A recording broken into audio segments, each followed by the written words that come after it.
downs, able to knock that one away on third down and bring up what I think for the offense, an unexpected fourth down here.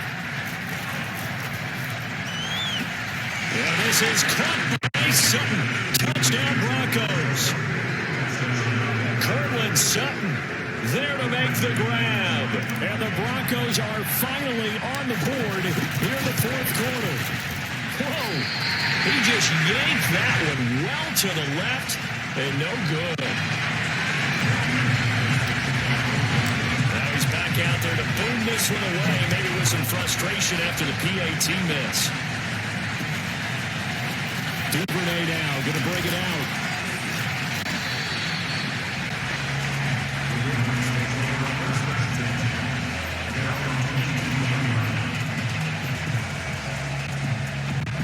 The Baltimore offense at the line, set to get going. After the touchdown we just saw, we have a brand new ball game. And now look at the situation. You got plenty of time on the clock. Defensively, they have 3 timeouts. So do you run the football here or do you throw it? I think you have that full conversation with your offensive unit, and you tell them, here's the situation. They've got all of their timeouts, so we are not going to play this conservatively. We've got to attack them. We've got to make them use those, gain the ground that we need in order to put this game away. If you think we're just going to run it 3 times and punt it, you got another thing coming. Yeah, and then, by the way, also the 2-minute warning in play, so essentially 4 timeouts left. They have to be aggressive here. A loss on that play, and now third down gets tougher. 3rd and 6. From the gun, Jackson. Catch is made by Marquise Brown. And he will have the Ravens first down as they're able to get the 3rd down conversion. Big hook up there, forced to throw on 3rd down. The connection's going to keep the drive alive and also keep the clock moving. Yeah, and from a defensive perspective, didn't get a sack, didn't knock the ball free, didn't break up the pass. The clock keeps running on you. You're in a dire situation now.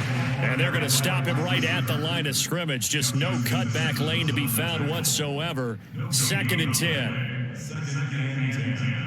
At the 36-yard line.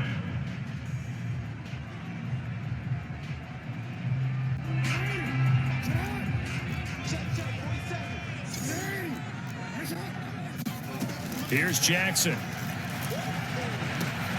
Open man is DuVernay.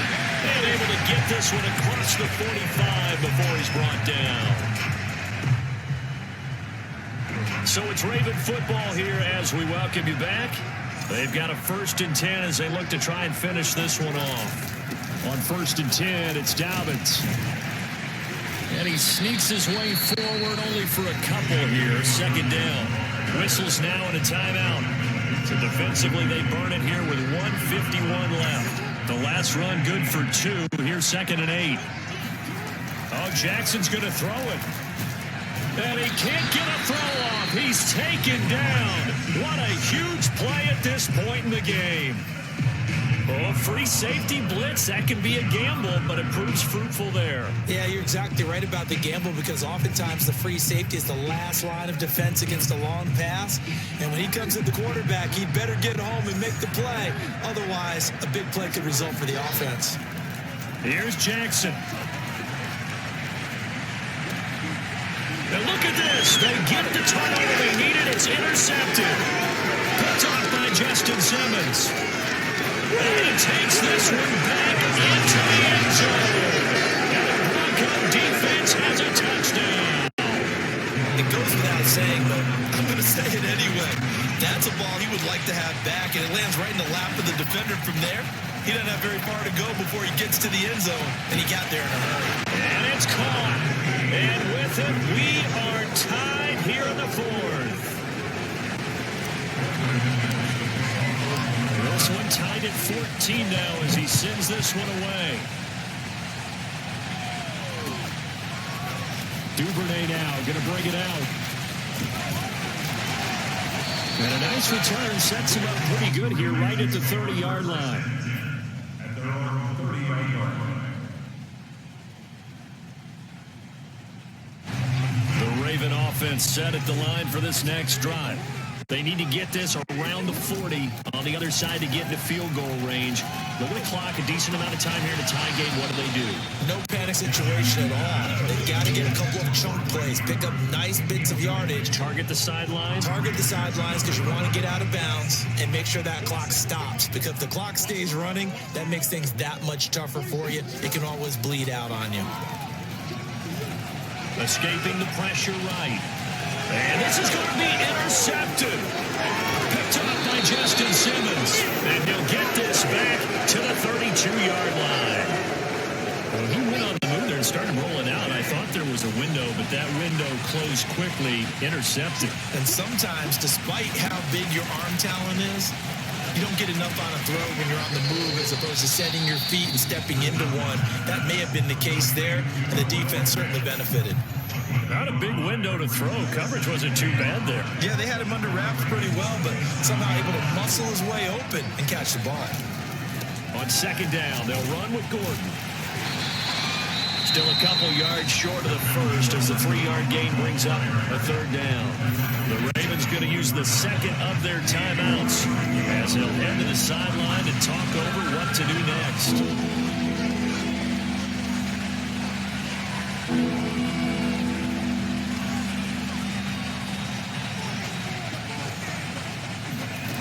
Bridgewater. Open man is Gordon, complete. And he will have a Broncos first down as this defense unable to hold. It's a 7-yard gain there on 3rd and 2.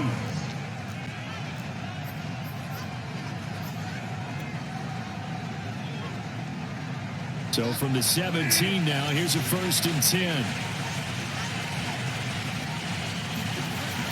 Now Bridgewater on the move to his left. And that's going to be caught. Touchdown. And they've broken our tie here in the final minute. Did you see them hold up 4 fingers to the start of the 4th quarter? They were ready. They were definitely ready. They may or may not have done that, but they certainly have played that way. The 4th quarter has belonged to them, and now the lead belongs to them as well. McManus's point after is good. And the lead is now 21-14. After the touchdown, here's McManus now to kick it away. And that one will bounce out of the back of the end zone, so we will start here at the 25.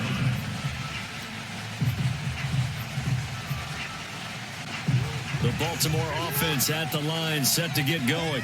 One possession game, time very much a factor. How does the offense handle this situation? Well, in a lot of cases, they should be somewhat relaxed. And I know that's counterintuitive. Oh, this is taken in. It's complete.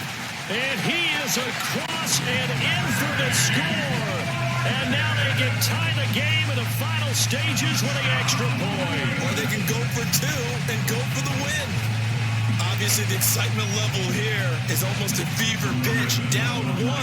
It's tempting to go for 2. I say you go ahead and kick the extra point. You got the home crowd. Carry it into overtime. I'm with you. I do see some fans, though, holding up 2 fingers. Easy now. Yeah, but they're not the ones who have to actually make that call, are they? And that one is incomplete, and it stops the clock at 12 seconds left in the half. So looking at this situation, you should have time for the onside kick and then at least 1 play. And this is going to be recovered by the hands team. And that should just about put a capper on this one. Past midfield, look out. Yeah, he's going to be out of bounds, but not before he takes it inside the 40. Well, 4th quarter, they felt like they needed the football back. Unfortunately, they couldn't get it. And I know we brought analytics into the game, and someone has said here that the data says that when a team's expecting an onside kick, 80% of the time, the team expecting it, they do actually recover the ball, which is what we saw here.